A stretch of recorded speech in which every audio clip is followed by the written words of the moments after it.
नमस्कार, मी Poonam news अँकरच्या Pune connect मध्ये तुमच्या सर्वांचं स्वागत करते।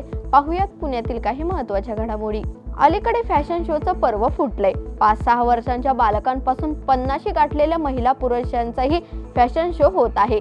या सर्व फॅशन शो पेक्षा एक आगळा वेगळा सामाजिक बांधिलकी आणि महिला आरोग्य जनजागृती घडवणारा फॅशन शो कशिश सोशल फाउंडेशनच्या सहकार्याने कशिश प्रोडक्शन तर्फे Ranka miss Mrs mister global India या फॅशन शो मोठ्या दिमाखात एलेप्रो मॉल चिंचवड येथे संपन्न झाला। यावेळी कशिश सोशल फाउंडेशनचे अध्यक्ष पुण्याचे पॅडमॅन योगेश पवार आदी उपस्थित होते। गुजरात राज्य संगीत अकादमीच्या वतीने घेण्यात आलेल्या पंडित नंदन मेहता शास्त्रीय तालवाद्य स्पर्धेच्या पखवाज वादनामध्ये ज्येष्ठ पखवाज वादक तुकाराम बुवा भूमकर यांचा नातू पार्थ भूमकर यांना अहमदाबाद येथे झालेल्या पारितोषिक वितरण समारंभात पार्थ यांना प्रसिद्ध कलाकार शुभ महाराज अक्रम खान आणि पंडित दलचंद शर्मा यांच्या उपस्थितीत द्वितीय पारितोषिक प्रदान करण्यात आलं।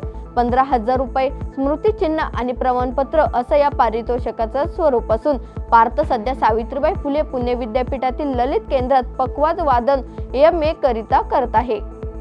राज्यात गाजत असलेल्या मसजोग येथील सरपंच संतोष देशमुख यांच्या हत्येच्या प्रकरणावरून शिवसेना एकनाथ शिंदे पक्षाने आज आंदोलन केलंय। राज्याच्या ठाणे व अन्य जिल्ह्यातही शिंदे सेनेच्या वतीनं आंदोलन करण्यात आलं।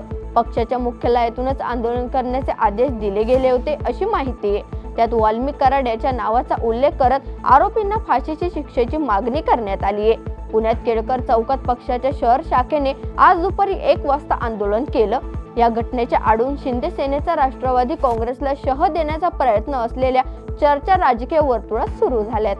धर्मवीर छत्रपती संभाजी महाराज यांनी आपल्या धर्मासाठी मरावं कसं आदर्श अजरामर केलाय, बलिदान दिलं, त्याग समर्पण केलं।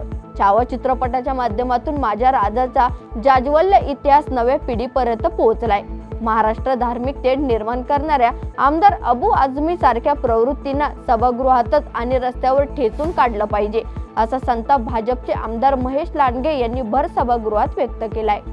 बालभारती पौड फाटा हा रस्ता जवळपास 22 वर्ष आमच्या पर्यावरणप्रेमी मित्रांनी त्यांच्या जवळील उपलब्ध माहितीच्या आधारे त्यावर न्यायालयात दावा दाखल करून तो होण्यापासून प्रलंबित ठेवलाय। त्यामुळे संपूर्ण एरंडवना प्रभात रस्ता, भांडारकर रस्ता, इन्कम टॅक्स गल्ली, डेक्कन या भागात जोडणाऱ्या सर्व रस्त्यांवर तसेच विविध महाविद्यालयीन रस्त्यावर वाहतूक कोंडींमुळे होणाऱ्या वायू प्रदूषणाचा त्रासच वाहन चालकांना सहन करावा लागलाय। मात्र आता न्यायालयाने दिलेल्या निर्णयामुळे हा प्रश्न मार्गी लागणार असल्याची भूमिका कोथरूड विधानसभा मतदारसंघातील भाजपचे पदाधिकारी आणि पुणे महापालिकेचे माजी स्थायी समितीचे अध्यक्ष श्याम देशपांडे यांनी मांडली। स्वारगेट बस स्थानक अत्याचार प्रकरणातील पीडित मुलीचा विरोध असताना पुरुष डॉक्टरांनी तिची तपासणी केली असल्याचा गौप्यस्फोट ठाकरेंच्या शिवसेनेचे नेते वसंत मोरे यांनी केलाय। तरुणी म्हणाली होती की फिमेल डॉक्टरांकडून माझी तपासणी करा।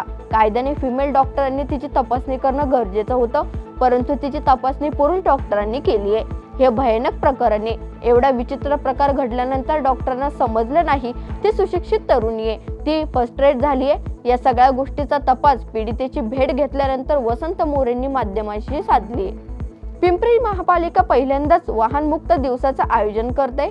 येत्या शनिवार व रविवारी 2 दिवस सकाळी 8 ते रात्री 9 वाजेपर्यंत हा उपक्रम पिंपरी मार्केट परिसरात साई चौक ते महर्षी वाल्मिकी चौक दरम्यान राबवले जाणार आहे। रस्ते पादचाऱ्यांसाठी मोकळे असणार आहेत। झुंबा, लाईव्ह म्युझिक, महिला स्पर्धा, खाद्य स्टॉलसह अनोखा उत्सव असणार आहे। स्वारगेट बस स्टँड बलात्कार प्रकरण ताजं असताना पुण्यात आता 19 वर्षीय तरुणीवर बलात्कार झाल्याची घटना घडली आहे। पुण्यात स्त्रियांवर सतत होत चाललेले अत्याचार पाहता परिसरात खळबळ माजली आहे। पुणे येथील शिरूर तालुक्यात 2 तरुणांनी एका 19 वर्षीय तरुणीवर चाकूचा धाक दाखवून बलात्कार केलाय। एवढंच नाही तर आरोपीनं पीडितेला आणि तिच्या चुलत भावाला आक्षेपार्ह स्थितीत येण्यास भाग पाडलं आणि संपूर्ण घटनेचा व्हिडिओ देखील बनवलाय। सध्या संबंधित घटनेची पोलीस कसून चौकशी करतायत, पण सतत होत चाललेल्या अशा घटनांमुळे महिलांची सुरक्षा वाऱ्यावर असल्याचं चित्र समोर येतंय। टिळक चौकातील संभाजी पोलीस चौकीच्या पाठीमागे उभारण्यात येत असलेल्या वादग्रस्त होर्डिंगला सांगाडा महापालिकेने आज सकाळी पुन्हा पाडलाय। या संदर्भात पत्रकारांनी सातत्याने पाठपुरावा करत प्रशासनाला कारवाई करण्यास भाग पाडले। या होर्डिंगला राजकीय व अधिकाऱ्यांचा वरदहस्त असल्यानं या होर्डिंगचा नेमका आका कोण असा सवाल सर्वांनी उपस्थित केला होता। या सर्व पार्श्वभूमीवर महापालिकेने अखेर आज सकाळी या होर्डिंगवर पुन्हा कारवाई करत ते जमीनदोस्त केलंय। सावित्रीबाई फुले पुणे विद्यापीठातील कुलसचिव निवासासमोर जंगलाला आग लागल्याची घटना घडली। आग अग्निशामक दलाकडून विझवण्याचा प्रयत्न केला गेला।